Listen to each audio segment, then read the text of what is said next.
सर्वात प्रथम माझ्या हुशार आणि गुणवंत शिस्तप्रिय विद्यार्थी मित्रांना माझा नमस्कार. मी विशाल सर.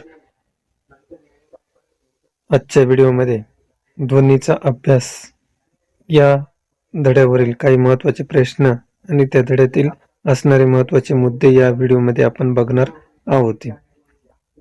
तरी पुन्हा एकदा या व्हिडिओमध्ये तुमचं स्वागत आहे. तरी तुम्ही या चॅनलवरती नवीन असाल तर या चॅनलला सबस्क्राईब आणि लाईक करायचं आहे. चला तर आपण व्हिडिओला सुरुवात करू. ध्वनीचा अभ्यास. तर ध्वनीचा अभ्यास म्हणजे काय, तर हा धडा आपल्याला या 4 ते 5 मार्काला विचारला असतोय. मग पहिल्यांदा ध्वनी हा लक्षात घ्यायचे. तर ध्वनी हा काय, तर ध्वनी ही एक ऊर्जा असून ती आपल्या कानात ऐकण्याची संवेदना निर्माण करत असते, हे लक्षात ठेवायचे. आणि ध्वनी निर्माण होण्यासाठी तिथले असणारा हवेचा जो काही दाब असेल किंवा प्रसार माध्यम असेल, या दोन्ही गोष्टी आवश्यक असते. ती ध्वनी तरंगामुळे माध्यमातील संपीडन अधिक घनतेचे क्षेत्र असते तर विरल कमी घनतेचे क्षेत्र असते. यातून ती शृंखला काय झालेली असते, निर्माण झालेली असते. तसेच माध्यमाचे कणांचं जो काही दोलन आपल्या मध्यस्थितीत आजूबाजूला तरंग पसरण्याच्या समांतर दिशा होते त्याला अनुतरंग असं म्हणत असते ती. आणि तसंच जो काही पाण्यात खडा टाकल्याने निर्माण झालेला तरंगात पाण्याचे कण वर खाली दोलन करत असते ते, या दोलन तरंग प्रसारण दिशेच्या लंबत्व असते ते, यास अवतरंग असं म्हणत असते ती. आता इथं आकृतीत दिल्याप्रमाणे ध्वनी तरंग आणि इथे दाबातील बदल दिलेला आहे, घनतेतील बदल दिलेला आहे आणि ध्वनिवर्धक दिलेला आहे. तर इथे सी आणि आर असं दिलेलं आहे. तर सी म्हणजे कॉम्प्रेस आणि आर म्हणजे रेरिफिकेशन.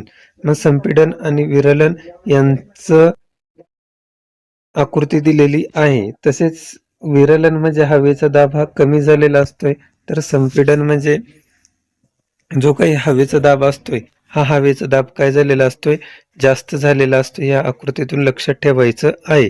त्यानंतर जे काही विशिष्ट संज्ञा तयार झालेली असते ते लक्षात ठेवायचं आहे. पहिलीच ध्वनी तरंगाची तरंग लांबी ही वेव्हलेंथ, ही ध्वनी तरंगाची लांबी आपल्याला लॅम्बडा या ग्रीक अक्षराने काय केलेली तर दर्शवलेली आहे, हे लक्षात ठेवायचंय. त्यानंतर वारंवारता, जी काही फ्रिक्वेन्सी असेल ही फ्रिक्वेन्सी आणि ध्वनी तरंग लांबी वारंवारता ही काय करायची, लक्षात ठेवायची. वारंवारता न्यू या ग्रीक अक्षराने दाखवलेली आहे. तसेच आयाम हे ए या अक्षराने दर्शवलेले आहे.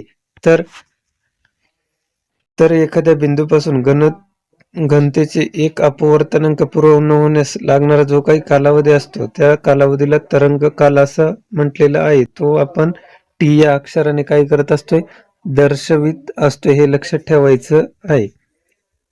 त्यानंतर जो काही ध्वनी असेल, या ध्वनीचा वेग काढायचा असेल तर आपल्याला तिथले सूत्र माहीत पाहिजे किंवा त्या ध्वनीचे सूत्र माहीत पाहिजे. मग याच्यासाठी जो काही तरंग लांबीवरील जो काही हवेचा दाब असेल किंवा वातावरणाचा दाब असेल त्यानुसार त्यांचे संपीडन आणि विरलन यांच्यावरतून ध्वनीचा वेग हा आपल्याला व्यवस्थितरित्या काढता येत असतोय. मग जी काही ध्वनीची वेगाची व्याख्या बनते ती लक्षात ठेवायची. तर ध्वनी तरंगावरील संपीडन किंवा विरलन एखाद्या बिंदूत एकक कालावधीत कापलेले अंतर म्हणजे ध्वनीचा वेग होय. मग वेग बरोबर अंतरछेद कालावधी. मग यांचं जर अक्षरानुसार ज्या काही संज्ञा असेल त्यानुसार जर सूत्र लक्षात ठेवायचं असेल तर व्ही बरोबर लॅम्बडा छेद टी हे लक्षात ठेवायचं आहे. तसंच जो काही ध्वनी निर्माण होत असतो हा ध्वनी निर्माण होण्यासाठी माध्यमांची आवश्यकता असते. तसंच त्यांच्या ज्या काही भौतिक स्थिती असतील या स्थितींवरती त्या माध्यमाचा किंवा त्या ध्वनीचा वेग काय असतो, अवलंबून असतो. मग याच्यामध्ये काही विशिष्ट पदार्थ दिले की विविध माध्यमात जे काही तापमान हे 25 सेल्सिअस तापमानाला जो काही ध्वनीचा वेग या तक्तेत कंप्लीट केलाय त्याचा विचार करायचा आहे. स्थायू माध्यमापासून वायू माध्यमापर्यंत जाताना ध्वनीचा वेग हा कमी होत जातो, हे लक्षात ठेवायचे. मग यांच्यातले जे काही माध्यम असतील हे माध्यम आपण परीक्षेच्या दृष्टीने महत्वाचे आहे ते. मग यातील स्थायू मधला आपल्याला काय लक्षात ठेवायचे तर ॲल्युमिनियम लक्षात ठेवायचा. याचा वेग हा 5420 मीटर पर सेकंद मध्ये दिलेला आहे. त्यानंतर लोखंडाचा वेग 5950 मीटर पर सेकंद दिलेला आहे. यानंतर जो काही द्रव्य आहे या द्रव्यामधले विशिष्ट पदार्थ लक्षात ठेवायचे, जसं समुद्राचे पाणी, शुद्ध पाणी यांचा जो काही मीटर पर सेकंद हा वेग दिलेला आहे, हा वेग काय करायचा तर समजून घ्यायचा आहे.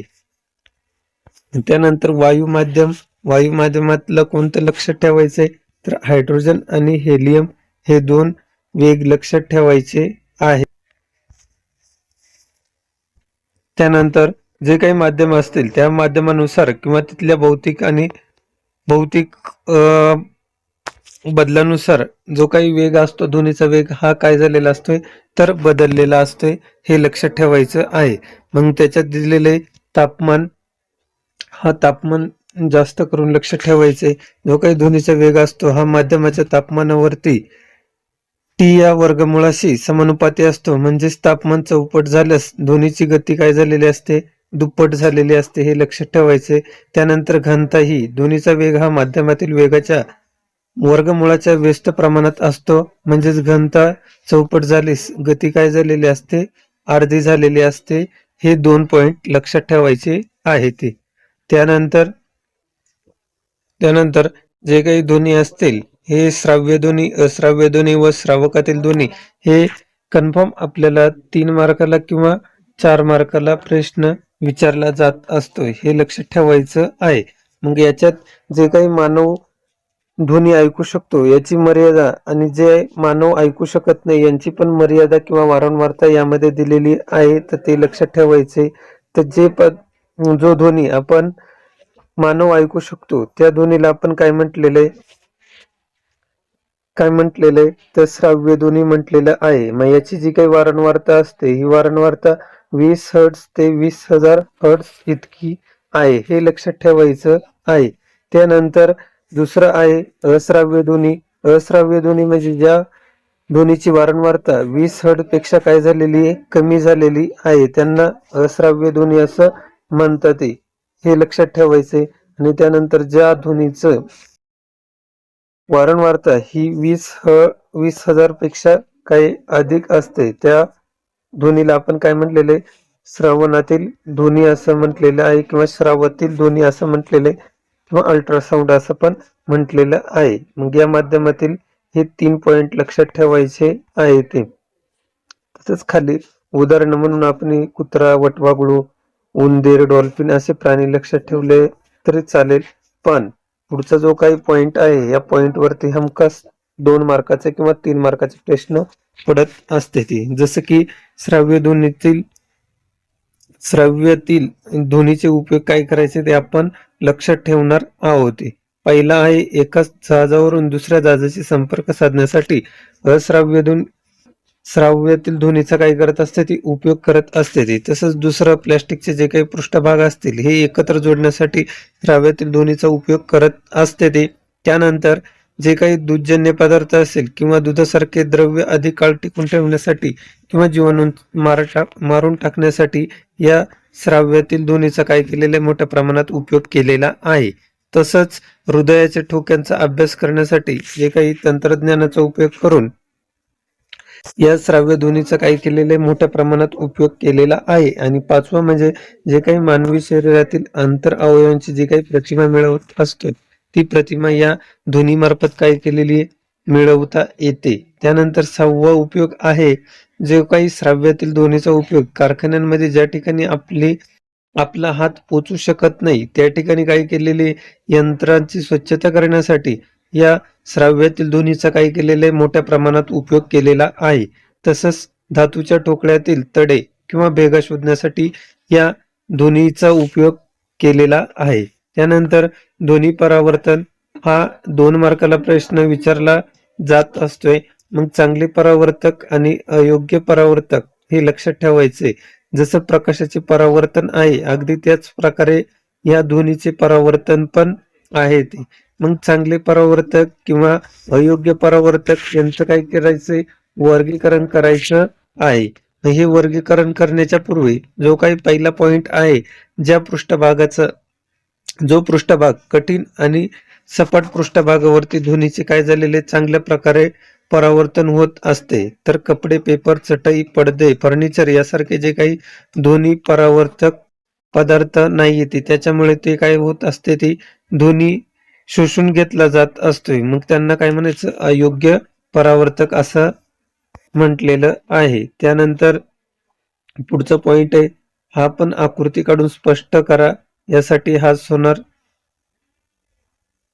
यंत्र हे लक्षात घ्यायचं आहे. मग इथे जे काही सोनार यंत्र आहे, हे सोनार यंत्र पाण्याखालील जे काही वस्तू असतील किंवा अंतर असेल, दिशा असेल, वेग असेल यासारखा यांचा उपयोग या माध्यमासाठी केला जात असतोय. तसेच प्रेक्षक आणि शोधक या जहाजांवरती किंवा बोटींवरती काय केलेले, बसवलेले आहे ते. मग या आकृतीत आपण लक्षात ठेवायचं, एक काय तर प्रेक्षक आहे आणि दुसरा काय तर ग्राहक आहे. मग हा जो काही प्रेक्षक असतोय, हा प्रेक्षक काय करत असतोय, जी काही श्रव्यातील ध्वनी तरंग निर्माण करत असतोय आणि प्रसारित करून जो काही समुद्राचा तळ असेल किंवा पाण्याखालची जे काही वस्तू असतील हे शोधण्यासाठी तो साऊंड सोडत असतोय आणि हा परत रिटर्न होऊन जो काही ग्राहक असतोय, या ग्राहक काय करत असते, ती शोषून घेत असते ती. मग त्यांच्यामुळे काय झालेलं असतोय, ज्या काही वस्तू असतील किंवा पाण्याची लेवल असेल किंवा पाण्यातील टेकड्या असतील, दऱ्या असतील, पाणबुड्या असतील किंवा हिमनग असतील, बुडलेली जहाज असतील किंवा इतर वस्तू ज्या असतील, या पाण्याखाली जर सापडण्याचा प्रयत्न किंवा शोधण्याचा प्रयत्न काय करत असते, ती या यंत्राद्वारे मोठ्या प्रमाणात केलेला आहे. अगदी त्याच प्रकारे जो काही सोनोग्राफी आहे, या सोनोग्राफी यंत्राचा सुद्धा मोठ्या प्रमाणात उपयोग आता विज्ञान आणि तंत्रज्ञानामुळे झालेला आहे. मग या सोनोग्राफीच्या तंत्रज्ञानामुळे स्रावातील ध्वनीचा उपयोग शरीराच्या ज्या काही अंतर्भाग असतील, या अंतर्भागाचा चित्र निर्मिती केली जात असते. यांच्या साहाय्याने जे काही शरीरातील सूज येणे किंवा जंतू संसर्ग तसेच वेदनांची कारणे शोधण्यासाठी या सोनोग्राफीचा उपयोग केलेला आहे. तसेच हृदयाची स्थिती असेल, हृदयांचं विकाराचा झटका असेल, हृदयाची अवस्था असतील, तसेच गरोदर स्त्रीच्या गर्भाशयात होणारे जे काही भ्रूण असतील, या भ्रूणाची योग्य प्रकारे वाढ होत आहे की नाही हे शोधण्यासाठी या सोनोग्राफीचा उपयोग आता नव्याने पुढे येत आहे. तसेच या तंत्रज्ञानामध्ये एक छोटीशी शोधणी असते, प्रोब असते. ही विशिष्ट द्रव्य वापरला जात असतो. शोधणी व त्वचा यांच्यातील योग्य प्रकारे संपर्क होण्यासाठी या द्रव्याचा उपयोग केला जात असतोय आणि श्रव्यातील जे काही ध्वनी असतील पुरेक्षमतेने वापरलेले जात असते, तिच्यासाठी हा द्रव्य वापरला जात असतोय. मग त्याच्यातून आपल्याला जे काही अंतर इंद्रियांची किंवा अंतर्भागाची जी काही प्रतिमा असते, ही प्रतिमा आपल्याला काय झालेली असते, तर सोनोग्राफीमुळे मिळालेली असते. हे लक्षात ठेवायचं आहे. त्यानंतर हा 3 मार्काचा प्रश्न, मानवीकरण. या मानवीकरणावरती आपल्याला या आकृतीची नावं द्या असा पण प्रश्न 2 मार्काला येऊ शकतो, किंवा या कानाची जी काही आकृती आहे, या आकृतीचं अंतर्भाग, बाह्यभाग आणि यांचे जे काही प्रकार असतील, या प्रकारांवरती काय केलेले टिपा लिहिण्यासाठी येत असते. ती अंतर्कर्ण, बाह्यकर्ण आणि मध्यकर्ण हे येऊ शकते ती, किंवा विशिष्ट तुम्हाला असे काय दिलेले ती नावं दिलेली असते, तिथे आकृतीच्या माध्यमात लिहता आले पाहिजे. याच्यातलं काय करायचे, हे एक नाव लक्षात ठेवायचे, बाह्यकर्ण. त्यानंतर कानाचा पडदा लक्षात ठेवायचा, मध्यकर्ण लक्षात ठेवायचं आणि अंतर्कर्ण लक्षात ठेवायचं आहे. आणि त्यानंतर जे काही कानातील हाडं असते, या हाडांची साखळी आपल्याला लक्षात ठेवायची आहे. मग आपण एक विशिष्ट जो काही मुद्दा आहे तो लक्षात घ्यायचा. कान हे मानवाचे महत्व इंद्रिय आहे. कानाने आपण ध्वनी ऐकतो, हे सगळं लक्षात ठेवायचंय. पण यांच्यातून जे काही कानांपर्यंत जाणाऱ्या ज्या काही विद्युत चुंबकीय लहरी असतील, विद्युत लहरी असतील, या लहरींचा योग्य प्रकारे इंद्रियांकडून मेंदूकडे प्रवास जो होत असतोय हा कानांचा विशिष्ट भाग आहे. मग याच्यात श्रवक विषयिक जे काही मज्जातंतूद्वारे मेंदूकडे प्रवास करत असतात याचे 3 भाग आहेत हे लक्षात ठेवायचे. त्याच्यातला पहिला आहे बाह्यकर्ण. बाह्यकर्ण म्हणजे बाह्यात ध्वनी तरंग एकत्र करून कर्णनलिकेत मध्य कर्ण पोकळीपर्यंत पोहोचवत असतोय, हे लक्षात ठेवायचं आहे. तसंच झडपेसारखी रचना असलेली पाळीमुळे कानावरती पडणारा आवाज हा नरसाळ्यासारखा बाहेर पडावे व मध्यकर्णापर्यंत पोहोचत असतोय. त्यानंतर जो काही मध्यकर्ण असतोय या मध्यकर्णामध्ये जो काही पातळ पडदा असतो हा पातळ पडदा महत्वाचा आहे. जेव्हा माध्यमातील संपीडन पोहोचते तेव्हा त्या पडद्यातील बाहेरील दाब वाढतो आणि कानाचा पडदा आत ढकलतो. तसंच विरलन झाल्यानंतर जो काही कानाचा पडदा असतो तो बाहेर येत असतोय, कारण का त्याच्यावरती दाब हा कमी झालेला असतोय. त्यामुळे जो काही पडदा असतोय हा पडद्याचं कंपन योग्य प्रकारे होत असते आणि त्यामुळे हा ध्वनी काय झालेला असतोय निर्माण झालेला असतोय. आणि अंतरकरणामध्ये ज्या काही मज्जत तंतूचा भाग असेल हा मज्जक तंतूचा भाग हा अंतरकरणाला मेंदूशी जोडलेला असतो. हे जोडल्यामुळे जोडले असतं. तसेच गोगलगाईच्या शंखाप्रमाणे त्यांचा काय असतं आकार असतो, त्याला कर्णवर्त असं म्हटलेलं आहे. हे विशिष्ट पॉइंट लक्षात ठेवायचे आहे ते. त्यानंतर स्वाध्यायामधला प्रश्न जर विचार केला तर आपण ह्या गाळलेल्या जागा संपूर्ण वाचून जायचे ती. आणि शास्त्रीय कारणामध्ये